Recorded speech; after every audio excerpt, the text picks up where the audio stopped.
जैसे last week मतलब 2 दिन पहले फ्राइडे को हमने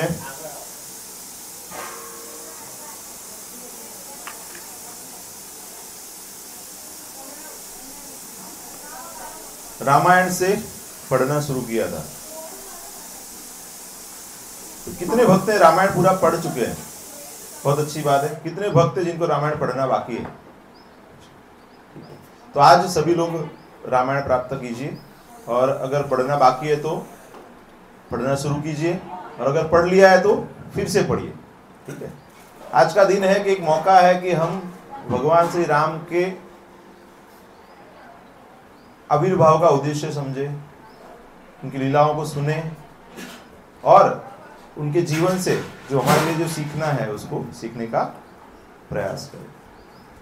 तो लास्ट कक्षा में हमने देखा था कि जो वाल्मीकि ऋषि हैं उनको नारद मुनि मिलते हैं, और उस समय पे वाल्मीकि ऋषि जो पूछते हैं कि अभी कौन ऐसी व्यक्ति हैं जो सर्वश्रेष्ठ हैं, तब नारद मुनि उन्हें भगवान श्री राम के गुणों के बारे में वर्णन करते हैं।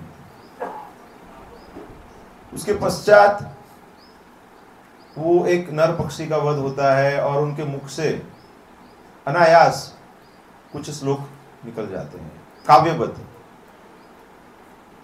तभी भगवान ब्रह्मा जी प्रकट होते हैं, और वो बोलते हैं कि उनकी प्रेरणा से ही यही हो रहा है, और उनकी कृपा से वो भगवान राम के जीवन के चरित्र के बारे में लिख पाएंगे। पूरा जो चरित्र है सब उनको पता चल जाएगा, और उसके बाद वो सोचते हैं कि ये चरित्र मैं किसे सिखाऊं। तब जो नन्हे लव कुश हैं, जो सीता माता के साथ उनके आश्रम में निवास कर रहे हैं, उनको दिख के लगता है कि यही उपयुक्त व्यक्ति हैं जिनको मैं ये सिखा सकता हूँ। फिर वो उनको 24,000 जो श्लोक हैं रामायण के वो उनको सिखाते हैं। बहुत ही बढ़िया तरीके से उसको सीख लेते हैं, और उसका काव्यबद्ध गान करते हुए वो अलग अलग जगह पे भ्रमण करते हैं, और भ्रमण करते करते वो अयोध्या नगरी पहुंचते हैं।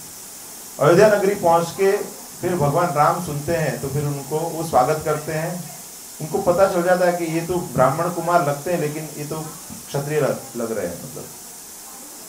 और फिर उनको पूजन करते हैं और उनको सही स्थान देते हैं, और वहाँ पे फिर श्री राम और उनके भाई और उनके कुटुंबी के जो सारे लोग हैं वो सब बैठ के रामायण का श्रवण करने बैठ जाते हैं, सब खो जाते हैं। आप सोचिए, भगवान की कथा इतनी मधुर है कि भगवान खुद जब वो कथा को सुनते हैं तो उसमें खो जाते हैं। तो पर्पस ही वही है कि अगर हम जितना भगवान की कथा का श्रवण करेंगे उतना ही उसके अंदर रमेंगे हम, जितना उसके अंदर हम जाते जाएंगे, जितना डीप में जाएंगे, फिर बाकी की चीजें हमें ज्यादा प्रभाव नहीं करेगी। तो आज हम आगे लेते हैं। तो लव कुश ने उस महाकाव्य का गान प्रारंभ किया। राम और उनके भाई सब कुछ भूलकर उसे सुनने में मग्न हो गए। भगवान की कीर्ति का श्रवण एवं कीर्तन करने मात्र से भौतिक जगत के बंधनों से मुक्त हुआ जा सकता है। जैसे बताते जन्म कर्म च मे दिव्यम एवं यो व्यक्ति तत्वतः। तो इसीलिए हमें भगवान के गुणगान सुनने चाहिए। आगे बताते हैं कि कौशल नामक एक महाभूखंड सरयू नदी के तट पर स्थित था। वह भूमि हरी भरी, संपन्न एवं अन्न से परिपूर्ण थी। इस विशाल भूभाग के भीतर अयोध्या नामक एक प्रसिद्ध नगरी थी, जिसका निर्माण मानव जाति के शासक वैवस्वत मनु की इच्छा से कराया गया था। मतलब वो बहुत पहले समय में विद्यमान है। यह भव्य नगर 96 मील लंबा, 96 माइल्स, मतलब ऑलमोस्ट 160 किलोमीटर्स, एवं 24 मील चौड़ा, मतलब 40 किलोमीटर विड्थ थे उसमें। इस नगरी का विस्तार क्रमानुसार किया गया था, और इसके सुंदर सीधे मार्ग मतवाले हाथियों की सूंड से छिड़के गए सुगंधित जल से सुवासित होते थे। जैसे हम क्या परफ्यूम लगाते हैं ना, तो वहां पे ऐसा सुवासित जल छिड़का जाता था। प्रतिदिन स्वर्ग से अप्सराएं अपने सुंदर विमानों में बैठकर वहां भ्रमण करती एवं पुष्पों की वर्षा करती थी। आप समझिए, कुछ खास जगह है तो क्या करते हैं, लोग आते हैं, विजिट करते रहते हैं। तो स्वर्ग से भी लोग वहां पे विजिट करते थे डेली, और पुष्प वर्षा करते थे। अयोध्या के धनुषाकार द्वारपथ संगमरमर से निर्मित थे तथा द्वारों पर सुवर्ण एवं रजत की नक्काशी की गई थी।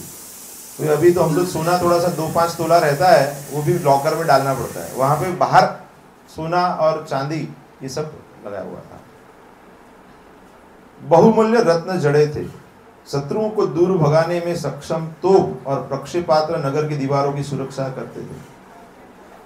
बाजार तथा व्यावसायिक प्रतिष्ठान व्यवस्थित ढंग से निर्मित थे। मार्ग के किनारे पर 7 मंजिला भवन सुनियोजित ढंग से निर्मित थे। मतलब मल्टी स्टोरी बिल्डिंग थे उस समय पे भी।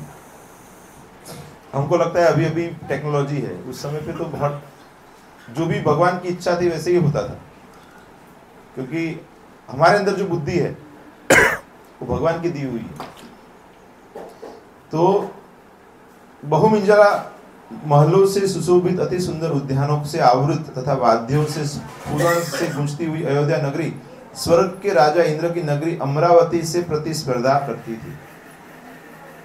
तो बोलते ना ये हमारे लेवल के हैं, तो मतलब उसका कोई यहाँ पे कोई लेवल नहीं था, मतलब स्वर्ग के लेवल का नगरी थी। नगर भर में भाट यानी कि कवि और गायक भगवान के यश का गुणगान करते तथा नर्तक भगवान की सर्व कल्याणकारी लीलाओं पर आधारित नाटकों का मंचन करते।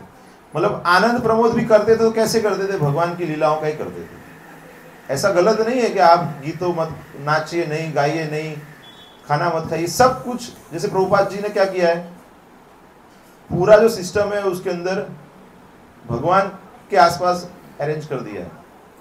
सुबह में उठो, स्नान करो, देन एंजॉयमेंट कैसे स्टार्ट होता है? आरती, उसके बाद फिर भगवान का नाम स्मरण करते हैं, उसके बाद फिर कीर्तन करते हैं, उसके बाद भगवान के बारे में सुनते हैं, फिर उसके बाद भगवान के बारे में प्रसाद ग्रहण करते हैं, फिर पुस्तक वितरण भगवान का करते हैं। तो मतलब वो अलग अलग जो क्रियाएं हैं वो भगवान के आसपास जुड़ी हुई है और उसमें भी आनंद है, ड्राई नहीं है, रस है उसके अंदर। अयोध्या में फलों वाले वृक्षों एवं असीमित पुष्पों से परिपूर्ण अनेक सुंदर उद्यान थे। मतलब एक गार्डन नहीं था, बहुत ज्यादा गार्डन थे।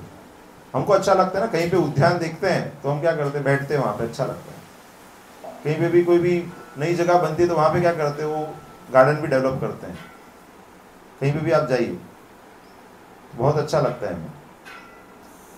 नीले, लाल एवं सुनहरे कमलों से भरे सरोवर थे और वायु में ऊंचाई तक जल की फुहार छोड़ने वाले फुहार, मतलब उधर भी टेक्नोलॉजी था, फुहारे भी थे वहां पे। मंद वायु फव्वारों से सुगंधित फुहार लेते हुए, दरवाजा थोड़ा बंद करिए।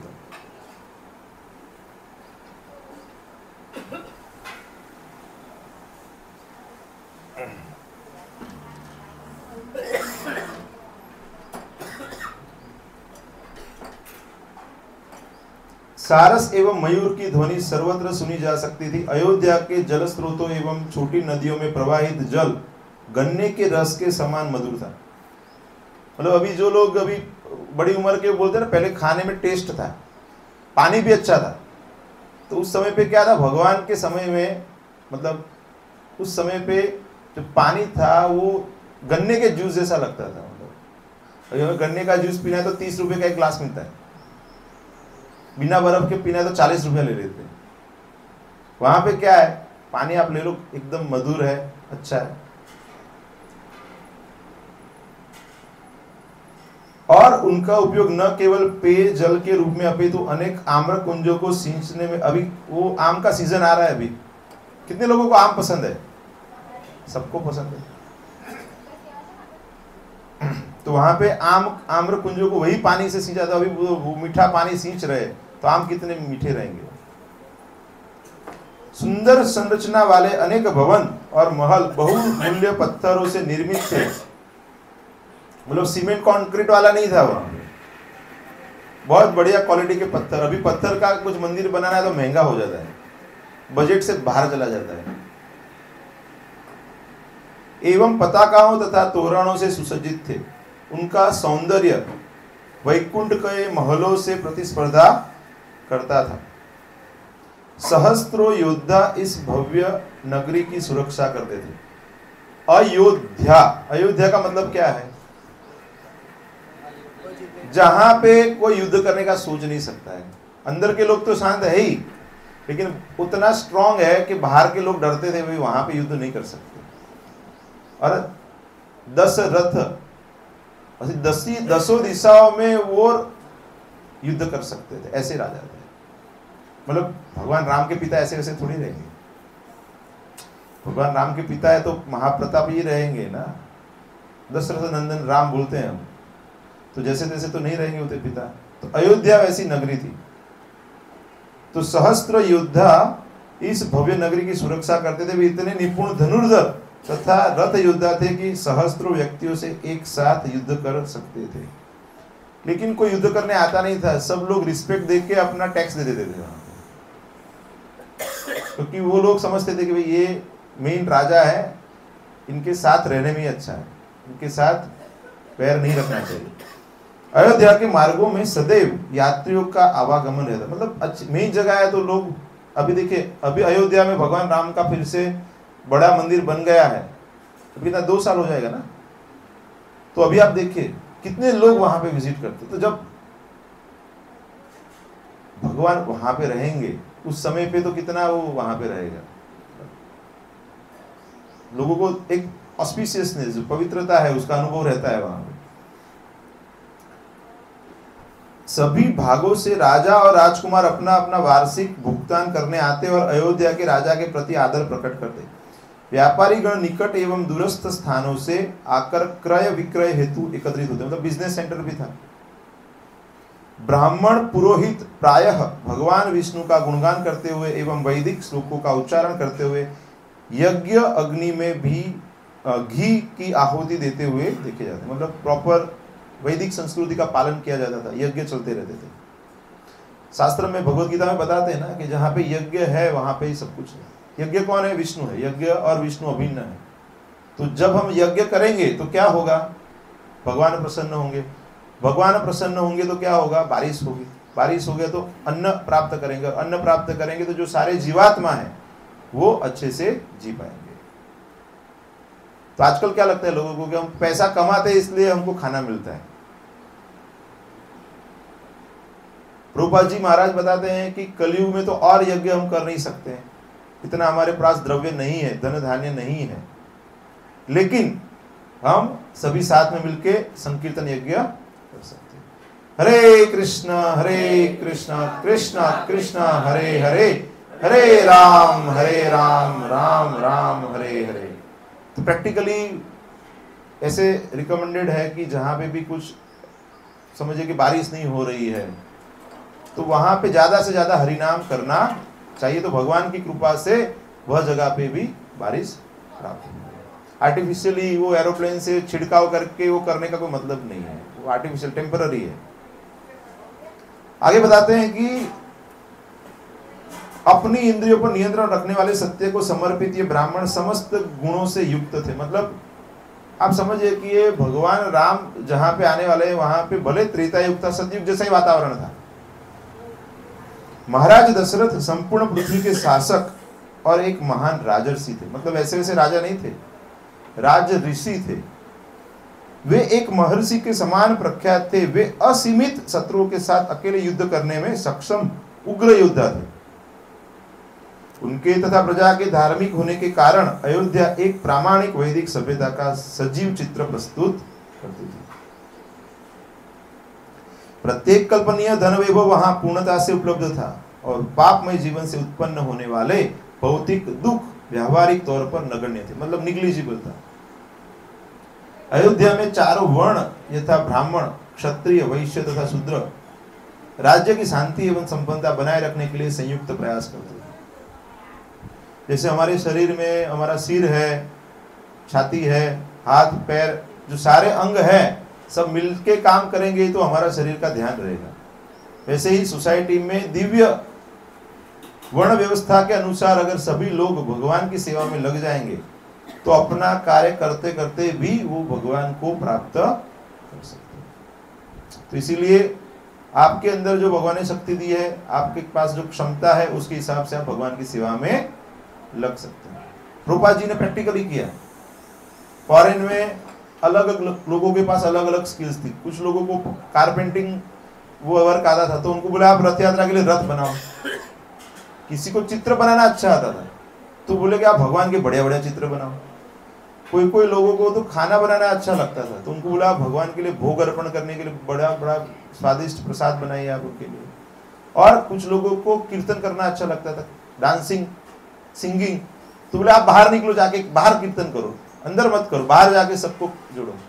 कुछ लोगों को मार्केटिंग अच्छा लगता है, तो बोले कि आप चलो पुस्तक वितरण, सबको कुछ ना कुछ सेवा में लगाया। मतलब तो ऐसा नहीं है कि वो लोग परफेक्ट थे, लेकिन जैसे जैसे वो भगवान की सेवा में अपनी कला को लगाते गए वो परफेक्ट हो गए। तो हमारे पास भी वही एक क्षमता है, उसको हमें भगवान की सेवा में लगाने का प्रयास करना चाहिए, और मौका भी है। अभी आप देख सकते हैं कि ये 2 दिन पहले यहाँ पे शेड नहीं था, अभी कल रात को ये पूरा मेहनत करके सब भक्तों ने और जो बाकी के बाहर से भी लोग रहेंगे उन्होंने सब ने मेहनत करके इसको तैयार कर दिया। तो अभी क्या हो गया, हम आराम से यहाँ पे भगवान की कथा का श्रवण 15-20 दिन में क्या हो जाएगा, तो बाहर का जो एरिया है उसको भी जो हम कवर करने वाले हैं वहां पे भी शेड हो जाएगा। तो अभी आप समझिए कि 3 महीने पहले, 4 महीने पहले यहाँ पे ये जगह पे हम भगवान की कृपा से यहाँ पे हम लोग मूव हुए थे, और अभी देखिए कि ये प्रगति हो रही है। पहले 40, 50, 60 भक्त आते थे, अभी 90, 100 तक भक्त फ्राइडे प्रोग्राम में आते हैं। प्रसाद वितरण हो रहा है। तो अभी क्या हो रहा है कि भगवान की कृपा है, भी वो कृपा को आप प्राप्त करना चाहते हैं तो क्या है, तो जुड़े रहिए, जस्ट बी कनेक्टेड, अलग मत हो जाइए यहां से, जुड़े रहेंगे तो बचे रहेंगे। आगे बताते हैं, महाराज दशरथ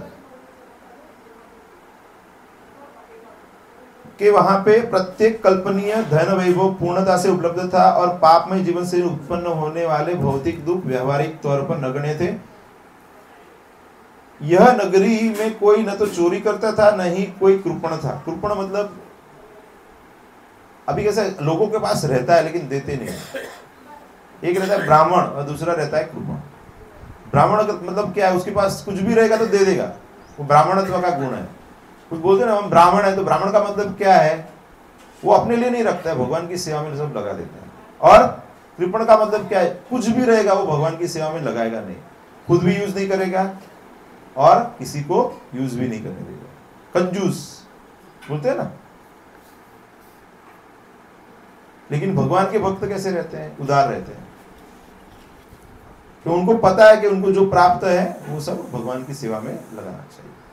इतने वैभवशाली एवं प्रतिष्ठित होने के पश्चात भी राजा दशरथ अप्रसन्न थे। तो यहाँ पे शुरुआत होती है, अनेक प्रयासों के पश्चात भी उन्हें उनकी वंश परंपरा को आगे बढ़ाने वाला कोई पुत्र न हुआ।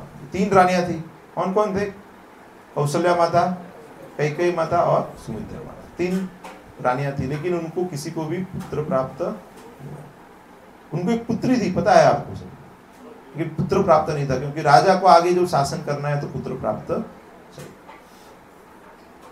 अतः अंततः बहुत विचार करने के पश्चात राजा दशरथ ने पुत्र प्राप्ति हेतु अश्वमेध यज्ञ करने का निर्णय किया। ऐसा विचार करके उन्होंने अपने मुख्यमंत्री सुमंत्र को अपने कुल के पुरोहितों को बुलवाने की आज्ञा की। मतलब कैसा है कि अभी कुछ भी कार्य करना है बढ़िया, तो एक्सपर्ट चाहिए। एक्सपर्ट सलाह कौन देंगे, ब्राह्मण देंगे, कुल पुरोहित देंगे। जब वशिष्ठ एवं वामदेव मुनि सहित ब्राह्मण वहां पहुंचे, तब महाराज दशरथ ने उन्हें संबोधित करते हुए कहा, हे द्विज श्रेष्ठ। अभी कैसे उनके सब गाइडेंस को देने वाले कौन है, बड़े बड़े ऋषि है, वशिष्ठ ऋषि, मतलब जिनका बहुत बड़ा नाम है वो उनके ऋषि है। हे द्विज श्रेष्ठ, अनेक वर्षों से मेरे पुत्र प्राप्ति की मनोकामना है, परंतु मेरे सभी प्रयास निष्फल रहे हैं। चूंकि मेरा कोई उत्तराधिकारी नहीं है, अतः मैं प्रसन्नता का आडंबर नहीं कर सकता। मैं अभी बाहर से ऐसा दिखाने का प्रयास नहीं कर रहा हूं कि अभी अरे बहुत ठीक है चलेगा, अभी इच्छा है मुझे पुत्र प्राप्त होना चाहिए, मेरी बात कौन देखेगा इतना बड़ा राज्य। चूंकि मेरा कोई उत्तराधिकारी नहीं है, तो मैं प्रसन्नता का आडंबर नहीं कर सकता। वस्तुतः मेरा जीवन व्यर्थ एवं दुखद प्रतीत हो रहा है। बहुत सोच विचार कर तथा आपकी अनुमति से मैंने अश्वमेध यज्ञ करवाने का निर्णय लिया है। क्योंकि आप सभी शास्त्रों में पूर्ण ज्ञाता है, मुझे विश्वास है कि आप सब मुझे उचित मार्गदर्शन दे सकते हैं। तो आगे बताते हैं, महाराज दशरथ के अश्वमेध यज्ञ करवाने के उस प्रस्ताव को सभी पुरोहितों ने एक मत से स्वीकार किया। तब राजा ने अपने मंत्रियों को शीघ्र ही आवश्यक प्रबंध करने के, मतलब राजा कुछ भी करते थे तो पहले आज्ञा लेते थे ब्राह्मणों की, कि ब्राह्मण क्या है, सर है, तो सर में क्या रहती है, बुद्धि रहती है ना, तो ब्राह्मणों के पास ज्यादा बुद्धि है, तो उनसे विचार विमर्श करके ही, तो अभी कलयुग में तो व्यवस्था नहीं है, लेकिन अगर हम हमारे से जो वरिष्ठ भक्त हैं, भगवत गीता है, भागवत है, उनको संपर्क करेंगे तो हमें वही ज्ञान प्राप्त, कभी डायलेमा में रहते हैं कि क्या करना चाहिए, तो पूछ लेना चाहिए। तो प्रभुपाद जी नीचे कमेंट में बताया, उसको महाराज यहाँ पे लिखा है कि कलयुग में तो ऐसे कोई विद्वान ब्राह्मण नहीं है, शुद्ध ब्राह्मण नहीं है, और ऐसे यज्ञ करके हम जो यज्ञ पशु हैं जिसको बलि देते हैं उसको मुक्ति नहीं दे सकते हैं, या उसको दूसरा मनुष्य जन्म नहीं प्रदान कर सकते हैं, इसलिए ऐसे सारे जो यज्ञ हैं कलयुग में वर्जित है। ये किसी को हो जाए कि पुत्र प्राप्ति के लिए हम भी यज्ञ कर लें, यहाँ पे एकदम क्लैरिफाई कर दिया है कि यहाँ पे कलयुग में क्या है, एक ही यज्ञ है। कौन सा है? हरे कृष्णा कृष्णा कृष्णा हरे हरे, हरे राम राम राम हरे हरे। तो यहाँ पे आगे आता है कि तब सुमंत्र महाराज दशरथ को वह कथा सुनाने के लिए एक और ले जाते हैं, उन्होंने सनत कुमार द्वारा सुनी थी, जिन्होंने मुनियों की सभा में सुनाया था। सुमंत्र ने कहा, प्रिय महाराज, आपको यह कथा रोचक लगेगी क्योंकि इसमें ऐसी भविष्यवाणी की गई है कि आप भविष्य में 4 यशस्वी पुत्रों के पिता होंगे। मतलब रिलेटेड है, ऐसा नहीं है कि सिर्फ मैं कथा बता रहा हूं। यह इस प्रकार हुआ कि सनत कुमार ने पहले ही यही कथा पिछले कल्प के सतयुग में कही थी। मतलब पहले के युग, कल्प के सतयुग में, मतलब कितना समय हो गया, उनको सब पता है, सुना हुआ है। अतः उनके द्वारा वर्णित कोई भी घटना अभी तक घटित नहीं हुई है, किंतु सुदूर भविष्य में इसका घटना निश्चित कहा गया है। लेकिन ये होने वाला है। राजा रोमकाद के किसी अपराध के कारण उनके राज्य में सभी जीवों को भयभीत कर देने वाला एक भयंकर अकाल पड़ा। जब स्थिति असहनीय हो गई तब महाराज रोमपाद ने विद्वान ब्राह्मणों की एक सभा आयोजित की और उनसे अकाल का कारण पूछा। मुझे ज्ञात है कि मेरे ही किसी अपराध के कारण मेरे राज्य में यह भयंकर अकाल पड़ा है। हे द्विज श्रेष्ठो, चूंकि आपका ज्ञान असीम है, कृपया मेरे द्वारा किए गए अपराध का कोई उचित प्रायश्चित बताएं। मतलब राजा भी कैसे थे, तो मानते थे कि अपना कोई गलती है। हमारा तो ऐसा क्या, हमारा तो गलती हो ही नहीं सकता है। राजा बोलते प्रजा का गलती रहेगा, प्रजा बोलती राजा का गलती रहेगा। अभी ऐसा सिस्टम है, अभी सही है कि नहीं? एक दूसरे को ही वो कोसते, ऐसा नहीं सोचते कि भाई राजा अपने में से ही आ रहा है। सही कि नहीं? राजा हम ही चुनते हैं ना, अपने में से आ रहा है ना। अभी तो लोकशाही सिस्टम है, तो हम अगर अच्छा राजा चुनेंगे तो धर्म का पालन कर पाएंगे। ब्राह्मणों ने उत्तर दिया, हे राजन, यहाँ विभांडक ऋषि नामक एक महान ब्राह्मण मुनि है जो वन में निवास करते। विभांडक ऋषि कश्यप के पुत्र हैं और उनके पुत्र का नाम ऋष्यशृंग है।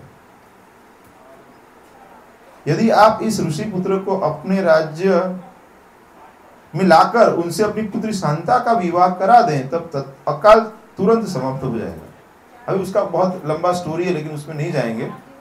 लेकिन कहने का मतलब क्या है कि जो ऋष्यशृंग है उनका एक विशिष्ट प्रकार से जन्म हुआ है, और जो ऋषि हैं वो एक हिरनी से, वो एक अप्सरा उनको सम्मोहित करने आती है, लेकिन वो फिर उनका वीर्य धारण नहीं कर पाती और हिरनी के गर्भ से वो पुत्र उत्पन्न होता है, तो उसका नाम फिर सिंह रहते हैं तो ऋष्यशृंग, तो वैसे नाम हो जाता है। और उन्होंने कभी कोई स्त्री का दर्शन नहीं किया रहता है, क्योंकि उनकी माता भी उनको छोड़ के चली गई।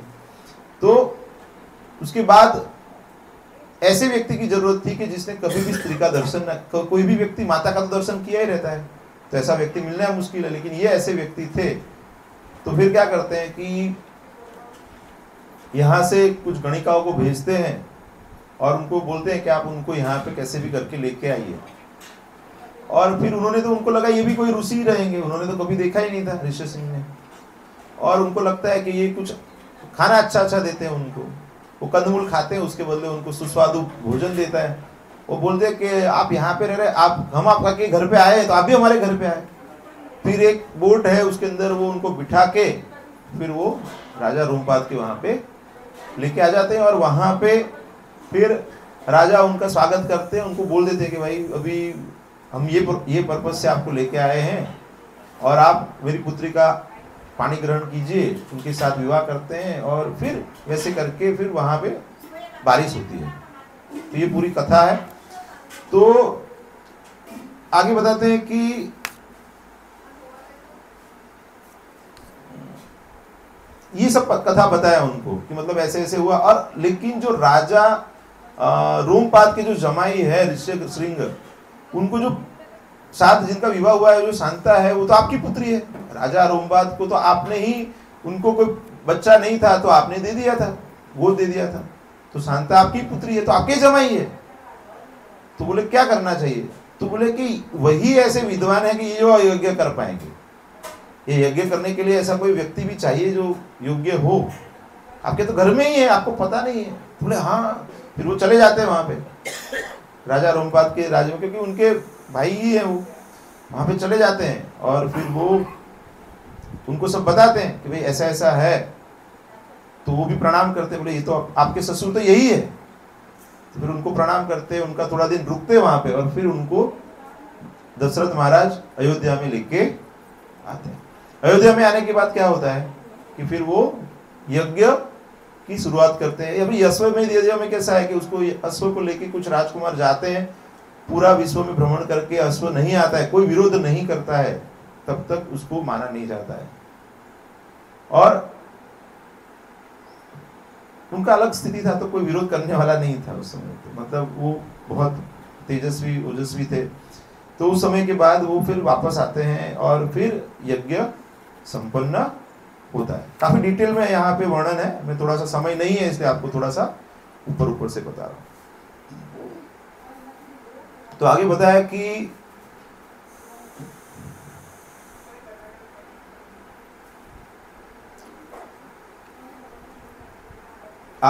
कि ये पूरा यज्ञ हो जाता है। यज्ञ में वो आहुति अर्पण करते हैं और उसके बाद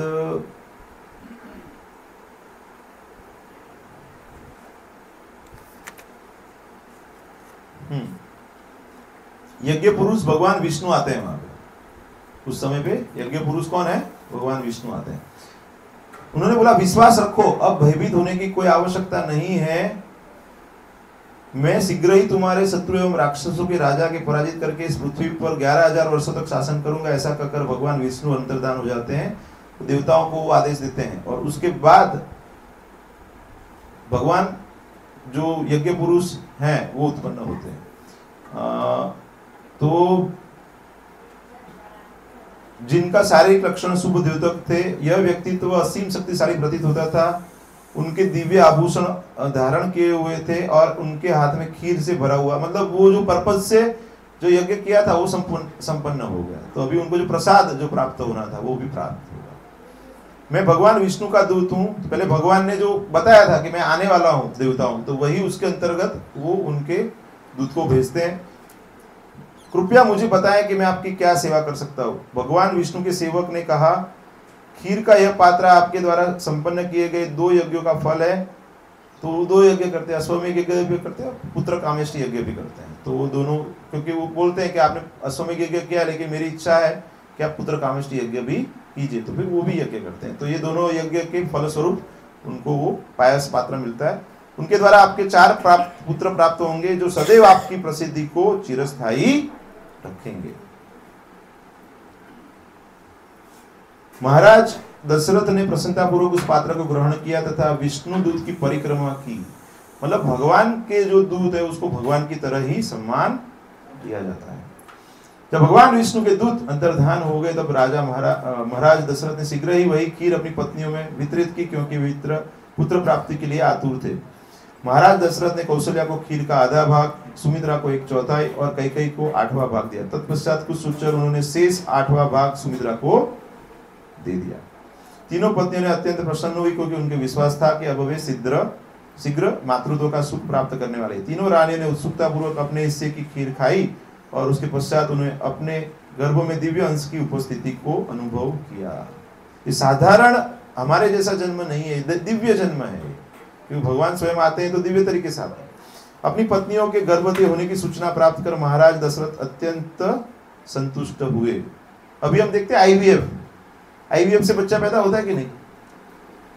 एग्स ले लेते कहीं से, ये कहीं से ले लेते हैं और बच्चा पैदा होता है ना, टेक्नोलॉजी। लेकिन ये तो क्या भगवान स्वयं दिव्य है, तो भगवान का जो दिव्य जन्म है वो हमारे जैसा भौतिक जन्म नहीं होता है, तो उसको कभी भी भौतिक समझने का प्रयास नहीं करना चाहिए। लास्ट कक्षा में भी हमने देखा ना कि भगवान को एक पुरुष या महापुरुष या महान व्यक्ति नहीं समझना चाहिए। जब हम सिर्फ इतना समझेंगे तो हम उनकी लीलाओं को श्रवण करके लाभ प्राप्त नहीं कर पाएंगे। तो बेसिक क्वालिफिकेशन यही है कि श्रद्धा होनी चाहिए कि भगवान का चरित्र सुन रहे हैं और वह सुन के हम भगवान को प्राप्त कर सकते हैं। इसी बीच ब्रह्मा ने देवताओं को आदेश दिया, भगवान विष्णु के होने वाले अवतार की सहायता हेतु आप सभी अपने अंश स्वरूपों को उत्पन्न करें।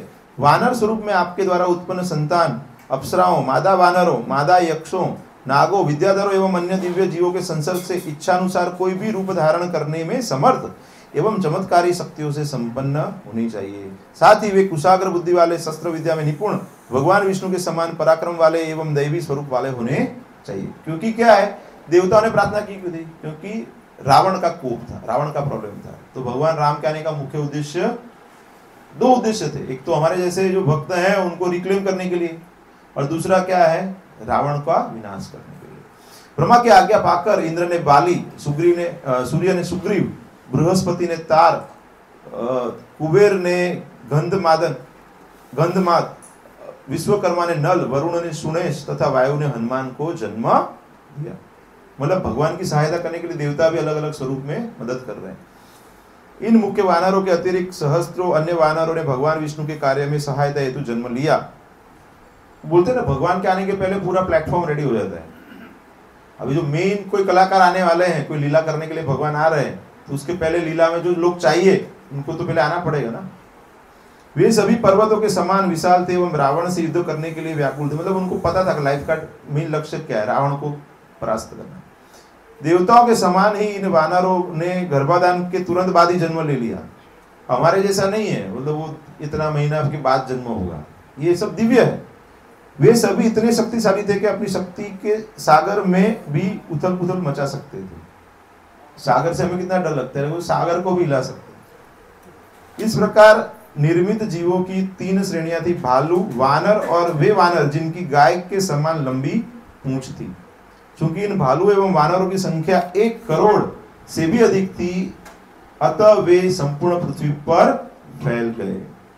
वे वनों में विचरण करते एवं वहां उपलब्ध फल फूल खाते थे। पुत्रेष्टि यज्ञ पूर्ण होने के पश्चात देवतागण एवं पुरोहित ऋष्यशृंग तथा शांता अपने अपने निवासों में लौट गए।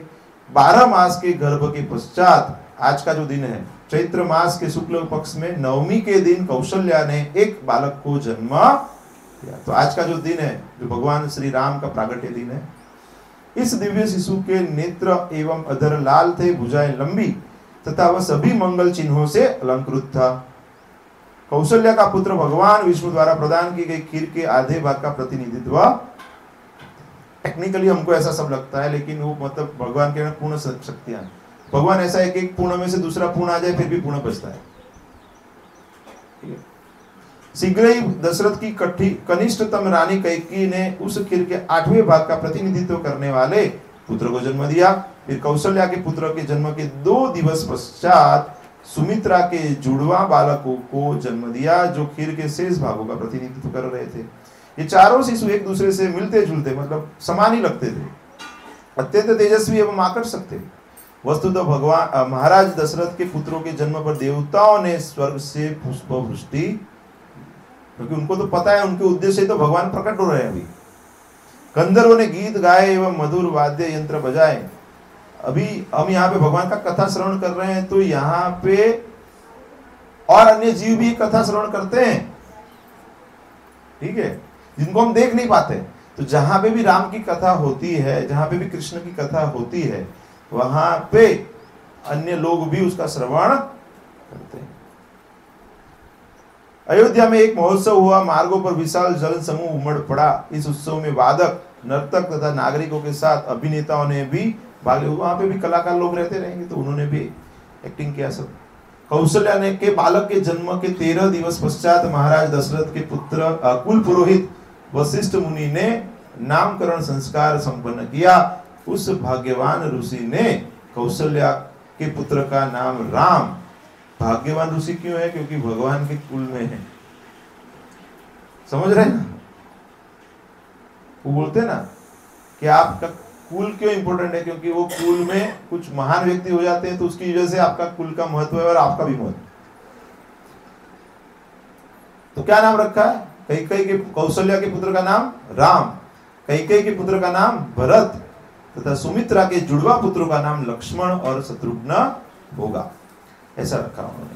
तत्पश्चात वशिष्ठ ने भगवान महाराज दशरथ के पुत्रों के लिए सभी परिशोधन संस्कारों को संपादित करने का उत्तरदायित्व लिया, जिनका समापन उपनयन संस्कार के उपरांत हुआ। वशिष्ठ के मार्गदर्शन में चारों भाई वेदों में ज्ञाता, महान पराक्रमी तथा समस्त दैवी गुणों को धारण करने वाले। अभी वो सब प्राप्त करके ही आए थे। कितने बजे तक रखना पड़ेगा? बस तो अभी समाप्त करते हैं 2 मिनट में। तो जन्म से ही राम अपने भाइयों की अपेक्षा प्रत्येक क्षेत्र में अधिक प्रवीण थे। स्वाभाविक रूप से वे महाराज दशरथ को सर्वाधिक प्रिय थे। उसी प्रकार बाल्यावस्था से लक्ष्मण को राम के प्रति बहुत प्रेम था। उसी प्रकार राम को भी लक्ष्मण के बिना भोजन या शयन की इच्छा नहीं होती थी। जब राम शिकार के लिए जाते तो लक्ष्मण उनके साथ अवश्य होते। शत्रुघ्न एवं भरत को भी एक दूसरे के प्रति बहुत प्रेम था। इस प्रकार वे भी अविभाज्य थे। जब राम, लक्ष्मण, भरत और शत्रुघ्न की शिक्षा पूर्ण हो गई तब महाराज दशरथ ने अपने कुल पुरोहित वशिष्ठ से उनके विवाह के विषय में जिज्ञासा की। जिस समय यह सब चर्चा चल रही थी उसी समय अयोध्या में महान और पराक्रमी ब्रह्मर्षि विश्वामित्र पहुंचे। जैसे ही उन्होंने महल में प्रवेश किया, महाराज दशरथ एवं वशिष्ठ उनका अभिवादन करते हुए अपने अपने स्थान से उठ गए। तो अभी नया प्रसंग चालू होगा, तो यहाँ तक हम रखते हैं। किसी को कोई प्रश्न है तो पूछ सकते हैं, आज जितना हमने चर्चा किया उसके अनुसार। कथा इतनी मधुर, प्रश्न ही नहीं रहते। सही है। हरे कृष्णा कृष्णा कृष्णा हरे हरे, हरे राम राम राम हरे। बोलिए ब्रो, क्या प्रश्न? सभी जो भक्त पहली बार आए उनका विशेष स्वागत है। और यहाँ पे हर शुक्रवार को